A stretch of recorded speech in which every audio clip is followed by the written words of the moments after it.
నమస్తే, welcome to great Andhra. మనతో పాటు ఉన్నారు సీనియర్ పొలిటికల్ అనలిస్ట్ జిఆర్ మహర్షి గారు. నమస్తే సార్. నమస్తేమా. సార్, మొత్తానికి దావోస్ పర్యటన ముగిసిపోయినట్లే. 4 రోజుల్లో అంటే ఈ 4 రోజులు కూడా చంద్రబాబు గారు వెళ్ళారు, లోకేష్ గారు వెళ్ళారు, ఇంకా టీము, అలాగే తెలంగాణ నుంచి కూడా రేవంత్ రెడ్డి గారు వీళ్ళ టీము అందరూ వెళ్ళారు. సో తెలంగాణకి ప్రాజెక్టులు రావడం అంటే అందరూ ఊహించినట్లు కాస్త ఈజీ. ఎందుకంటే అక్కడ కేక్ వాక్ లాగా ఆల్రెడీ ఎన్నో ఉన్నాయి కాబట్టి అక్కడికి రావడానికి అవకాశం ఉంటుందన్నారు. దానికి తగ్గట్టుగానే పత్రికల్లో కూడా ఏదో 50,000 కోట్ల వరకు పరిశ్రమలు ఏవో వస్తున్నాయని చెప్పారు. కానీ ఆంధ్రప్రదేశ్కి అంటే రేవంత్ రెడ్డి ఈయన శిష్యుడైనా కానీ అక్కడ పోటీ పడాల్సి వచ్చింది. కానీ ఏమొచ్చాయి ఏంటనేది మాత్రం ఎక్కడ ఏం కనిపించట్లేదు.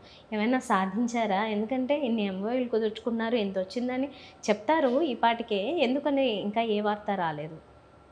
ఏమీ లేదేమో బహుశా. అలా అంటే ఇంత ప్రకటించిన తర్వాత కూడా ఏమీ అంటే లేకుండా వచ్చిన తర్వాత ఏమైనా చంద్రబాబు నాయుడు గారి స్వయంగా చెప్తారేమో మనకు తెలియదు. ఇప్పటివరకు మనకేమొచ్చాయి, ఏదో అతన్ని బిల్ గేట్స్ని గెలిచారు, వాళ్ళని గెలిచారు, వీళ్ళని గెలిచారు, వాళ్ళంతా కూడా హామీలు ఇచ్చేసినారు, ఆంధ్రప్రదేశ్కి మేము పెట్టుబడులు పెడతామని చంద్రబాబు గారు ఆహ్వానించారు, ఇలా చెప్తున్నారు కదా. ఇలా చెప్పినప్పుడు నిజంగా ఏదైనా ఒక పెద్ద కంపెనీ పెట్టుబడులు పెట్టి ఒక 1000 కోట్లు 10,000 కోట్లు పెట్టుబడులు పెట్టడానికి సిద్ధంగా ఉంటే ఈ పాటికి భారీగానే వార్తలు వచ్చేసేటివి. ఇప్పటి వరకు ఏమీ రాలేదంటే ఏమీ లేనట్ట. ఏదైనా ఉంటే చంద్రబాబు గారే వచ్చి చెప్తారా? ఏమన్నా మిరాకిల్ జరిగి ఏమన్నా ఏం మిరాకిల్ జరుగుతుంది? ఇప్పుడు లోకేష్ ఏదో ట్రాఫిక్ జామ్లు ఇరుక్కొని నడుచుకుంటూ ఏదో మీటింగ్కి పోయినాడు, ఇట్లాంటివి రాస్తారు కదా. చంద్రబాబు గారు స్వెటర్ వేసుకోలేదని, లేకపోతే ఇంకా కొంచెం ఇంకా వస్తాయేమో తెలియదు.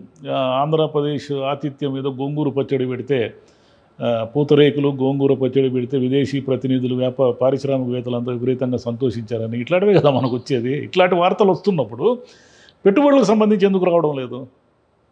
పెట్టుబడులు అంటే ఆంధ్రప్రదేశ్కి ఒక మైనస్ ఉంది, చెప్పాను కదా. ఆంధ్రప్రదేశ్కి ఏమిటంటే తెలంగాణకి హైదరాబాదు చెన్నై వీళ్ళకి తమిళనాడుకు ఉన్నట్టుగా మనం ఒక నగరాన్ని లేకుండా చేసుకున్నాం. చంద్రబాబు గారు నగరం అని 5 ఏళ్ళు ఆయన వేస్ట్ చేశారు, ఈయనేమో 3 రాజధానులను ఈయన వేస్ట్ చేశాడు. 10 సంవత్సరాలు టైం వేస్ట్ అయిపోయింది. వైజాగ్ లాంటి నగరాన్ని అప్పుడే టేకప్ చేసి ఉంటే ఈ 10 ఏళ్లలో అది ఎక్కడికో ఉండేది. వైజాగ్ను చూసి ఎవరైనా పెట్టుబడులు పెట్టుండేవాళ్ళు. అదొకటి కారణం. అంటే నగరం వల్లే రావడం లేదా అనేది కూడా కాదు. కానీ ఎందుకు వీళ్ళు ఇంతమంది వెళ్ళారు కదా, లోకేష్ గారు వెళ్ళారు, వీళ్ళు ఏదో భారీగా ఫలానా మీడియాకి 70 లక్షలు ఇచ్చారు, 80 లక్షలు ఇచ్చారు, ప్రకటనలు అంటే రాయించుకోవడానికి ఇచ్చారు అని కూడా ఏదో వార్తలు వస్తున్నాయి. మరి ఇవన్నీ ఉన్నప్పుడు నిజంగానే అక్కడ ఒక 20,000 కోట్లు 30,000 కోట్లు లేక బిల్ గేట్స్ ఏదైనా హామీలు ఇచ్చి ఉంటే ఈ వాటికి ఇంకా వచ్చుండేటి వార్తలు అనేది ఏమి రాలేదనేది అనుమానాస్పదంగా ఉంది. కాకపోతే ప్రాబ్లం ఏంటంటే 14 నుంచి 19 వరకు కూడా వీళ్ళు ఇట్లే చెప్పినారు. దావోసుకు పోవడము, అక్కడ నుంచి పెద్ద పెద్ద వార్తలు వస్తాయి. రాష్ట్రానికి త్వరలో ఎయిర్ బస్సు వచ్చిందా? ఎయిర్ బస్సు ఎక్కడైనా ఏమీ లేదు. ఇంకోటి ఏందో కుమియుమినో ఏదో చైనా సంస్థ అదేదో వచ్చి భారీగా పెట్టుబడులు పెడుతుంది అన్నారు అప్పుడు. అంటే అందరు గుర్తున్నాయి కదా, మరి ఏమి 20 ఏళ్ల క్రితం కాదు కదా, 14, 19 అందరికి గుర్తుంది కదా. ఆ కుమియుమి ఏమైందో తెలియదు. సత్యనాదేళ్లతో చర్చలు జరిపారు, ఏదో మైక్రోసాఫ్ట్కి సంబంధించి ఏదో పెడుతున్నారు అన్నారు. ఆ మైక్రోసాఫ్ట్ ఏమైందో ఇంతవరకు రాలేదు. ఇలా చాలా చెప్పచ్చు, చాలా పేర్లు చెప్పచ్చు అనమాట. అదేది అలీబాబా సంస్థ వచ్చేస్తా ఉంది ఆంధ్రప్రదేశ్కి అన్నారు, ఏమైందో తెలియదు. మరి ఈ 14 నుంచి 19కి 5 సంవత్సరాలు దావోసు వెళ్ళినటువంటి తెలుగుదేశం నాయకులు చంద్రబాబు గారు నిజంగా 5 సంవత్సరాల్లో ఎన్ని వేల కోట్లు పెట్టుబడులు తెచ్చారు అనేది ఆలోచిస్తే మనకేం పెద్ద కనపడడం లేదు. ఒకవేళ ఉంటే వాళ్ళే చెప్తారు కదా, అయ్యా మేము మా హయాంలో ఇన్ని తెచ్చామని. వాళ్ళు ఏం చెప్పక్కర్లే కదా, వాళ్ళ పత్రికల్లోనే బీభత్సంగా వస్తాయి కదా వార్తలు. ఇప్పుడు దావోస్లో ఎందుకు ట్రాఫిక్ జామ్ అవుతుంది? ఊరికినే ఏదో పొగడ్తల వార్తలు రాయడానికి కాకపోతే దావోస్లో ట్రాఫిక్ జామ్ అయితే అయ్యింది అనుకుందాము. అయితే ఆయన మైళ్ళు ఏం నడిచిపోడు కదా లోకేష్. అక్కడెక్కడో దగ్గరగా ఒక 100 మీటర్స్ ఏమో ఉంటే నడుచుకొని పోయినాడు. చంద్రబాబు గారు స్వెటర్ వేసుకోలేదు అనుకుందాము, అది ఆయన ఇష్టం. ఆయనకు పెద్దగా చలి పెట్టదేమో, మనకేం తెలుసు. స్వెటర్ వేసుకోకపోతే నేను అదెందుకు వార్త రాసేది? ఇంతకుముందు మీకు గుర్తుందో లేదో, గతంలో దావోస్ పోయినప్పుడు ఇట్లాంటివే రాశారు. ఆంధ్రప్రదేశ్ వాళ్ళు ఏదో గోంగూర పచ్చడి ఏదో పెడితే అక్కడ ఉన్న వాళ్ళంతా ముగ్ధులైపోయినారు. గోంగూర పచ్చడికి పరిశ్రమలకు ఏమన్నా సంబంధం ఉందా? వాళ్ళు వచ్చేది గోంగూర పచ్చడి పరిశ్రమలు పెట్టాకే మనకు. ఇట్లాంటి వార్తలన్నీ రాసి వీళ్ళే ఉన్న పేరు పోగొడతారు. ఇప్పుడు ఎందుకంటే జనం అన్నీ కనుక్కుంటారు. గతంలో లాగా ఈ డ్రామాలు, ఈ పొగడ్తలు, ఊరికే టైంపాస్ వార్తలు ఇవన్నీ అన్నీ తెలిసిపోతాయి, అందరికీ అన్నీ తెలిసిపోతాయి. కాబట్టి ఇప్పుడు ఎవరైనా అడుగుతున్న క్వశ్చన్ ఏమిటంటే, తెలంగాణ వాళ్ళు ఈరోజు మీడియాలో 50,000 కోట్లు పలానా విధంగా వస్తున్నాయని డిక్లేర్ చేశారు కదా, మరి ఎందుకు ఆంధ్రప్రదేశ్కు సంబంధించి ఏది ఇంతవరకు క్లియర్ కాలేదు? ఇప్పుడు ఇంతకుముందు కూడా అలా అంటే 14-19 ఆ టైంలో ఇలాగే చెప్పారు, కానీ అవేమి రాలేదని వైసీపీ అనుకూల మీడియాలో వాళ్ళు చాలా చర్చలే పెట్టారు, చాలా లిస్టులే చెప్తున్నారు, బట్లో ఏవి రాలేదు, మేమైతే ఇవి తీసుకొచ్చాము, మీరు తీసుకొచ్చినాయని చెప్పండి అని. మామూలుగా అయితే వాళ్ళకి ధీటుగా వీళ్ళు కూడా సమాధానం చెప్తారు, ఏం చెప్పలేదు.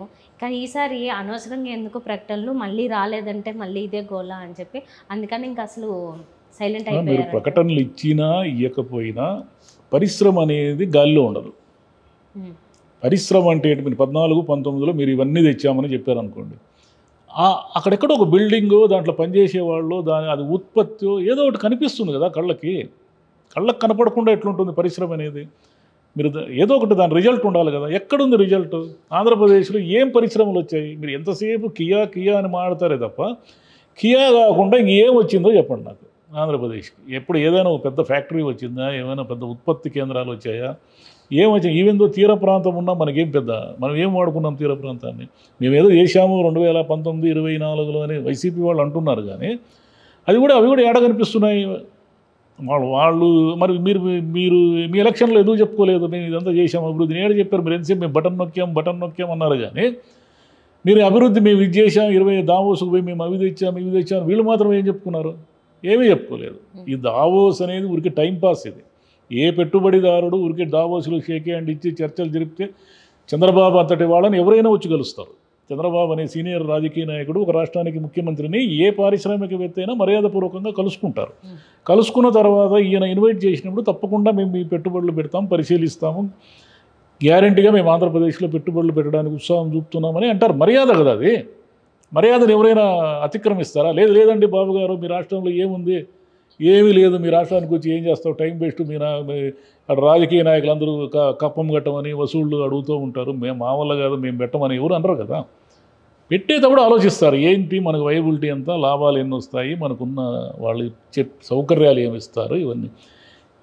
ముందు కూడా మనం మాట్లాడాం, డావోస్ అనేది ఊరికే టైంపాస్, కార్తీక వనభోజనాలు లాంటిది. అది దానివల్ల ఏమీ ప్రయోజనం లేదు, ముఖ్యంగా మన ఆంధ్రప్రదేశ్ లాంటి రాష్ట్రానికి. తెలంగాణలో 50,000 కోట్లు అంటున్నారు కాబట్టి అవి మెటీరియలైజ్ అయినప్పుడు మనం మాట్లాడుకుని సంతోషిద్దాం. ఏదైనా ఇప్పుడు 10,000 మందికి ఉద్యోగాలు వస్తున్నాయి అంటున్నారు. 10,000 మందికి ఉద్యోగాలు వస్తే చిన్న విషయం కాదు కదా అది. ఎంతమంది కుటుంబాలు, ఎన్ని కుటుంబాలు బాగుపడతాయి 10,000 మందికి ఉద్యోగాలు వస్తే? మనకు ఆంధ్రప్రదేశ్లో 10,000 మందికి ఉద్యోగాలు వచ్చి ఏమున్నాయడా? ఏమీ లేవు. ఆ కియా, మనం కియా అని ఘనంగా చెప్పుకునే కియా కూడా దాని maximum capacity direct or indirect 20,000 20,000 మందికి ప్రత్యక్షంగానో పరోక్షంగానో ఉపాధి కల్పిస్తుంది తప్ప అంతకంటే ఏమీ లేదు. మీరేమో 1,00,000 మందికి ఉద్యోగాలు ఇస్తామన్నారు, 5 లక్షల మందికి ఉద్యోగాలు ఇస్తామన్నారు, సంపద సృష్టిస్తామన్నారు. ఎక్కడుంది సంపద సృష్టి? ఏమి లేదు. అంటే ఎవరేం చేయలేరు, ఇంకా ఊరికే మాట్లాడుతూ ఉంటారు. సంపదను ఎట్లా సృష్టిస్తారు? సంపద రావాలంటే మనకు 1,00,000 కోట్లు ఎక్కడి నుంచో రావాలి. ఎక్కడి నుంచి వస్తుంది? ఎందుకు వస్తుంది?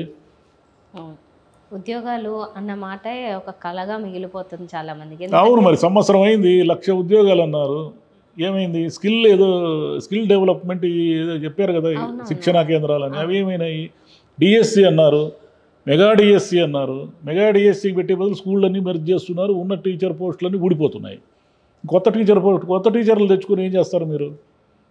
పాత టీచర్లనే సరుతున్నారు కదా, వాళ్ళే మిగిలిపోయే పరిస్థితి ఉన్నప్పుడు కొత్త టీచర్లని మళ్ళీ మెగా డిఎస్సి పెట్టి ఏం చేస్తారంటే రేపు రిటైర్మెంట్లు ఉంటాయి కాబట్టి ఏమైనా కొంచెం ఖాళీలు పడతాయేమో. కాబట్టి మాటలు చెబుతూ ఉండడమే ప్రభుత్వాలు అట్లా తయారైపోయినాయి. మనం ఏం చేయలేము, వీళ్ళని కాదు వాళ్ళని కాదు, అందరూ అట్లే ఉన్నారు. ఆంధ్రప్రదేశ్ దాన్ని పట్టించుకునే వాళ్ళు లేరు ఆంధ్రప్రదేశ్ని. ఆ రోజు మోదీ గారు కరెక్ట్గానే ఇచ్చారు నీళ్లు మట్టి, అదే మనకు మిగిలేదు లాస్ట్కి. ఏదో ఒకటి చేసి మొత్తానికి 5 ఏళ్ళలో ఏదో కొంత డెవలప్మెంట్ కనిపిస్తే అది వాళ్ళ పార్టీకి ఏమన్నా కానివ్వండి, కానీ పార్టీలు కాదు ప్రజలు బాగుపడతారు. అభివృద్ధి అంటూ మన కళ్ళకు కనిపిస్తే, జరిగితే, ఫ్యాక్టరీలు వస్తే, 1,000 కోట్ల పెట్టుబడులు వస్తే అక్కడున్న ఆ ప్రాంతం ప్రజలు బాగుపడతారు. ప్రజల జీవన స్థితిగతులు మెరుగుపడితే ఈ అడుక్కునేది తగ్గిపోతుంది. నువ్వు ఉచిత అది 10,000 ఇయ్యి, 5,000 ఇయ్యి, బియ్యం ఇయ్యి, ఇవన్నీ ఎప్పుడైతే మనకు ఆర్థిక పరిస్థితి మెరుగుపడుతుందో ప్రజలది, మీరు ఈ ఉచిత పథకాలు మాకు వద్దు అంటారు రేపు వాళ్ళు. మీరు ఉచిత పథకాల నుంచి తప్పించుకోవాలంటే వాళ్ళని స్వయం సమృద్ధిగా చేయగలగాలి. చేపలు పట్టుకునేది నేర్పించకుండా ఎంతకాలం చేపలు ఉచితంగా ఇస్తారు మీరు? Right sir. Let's see. Thank you. Thank you మా.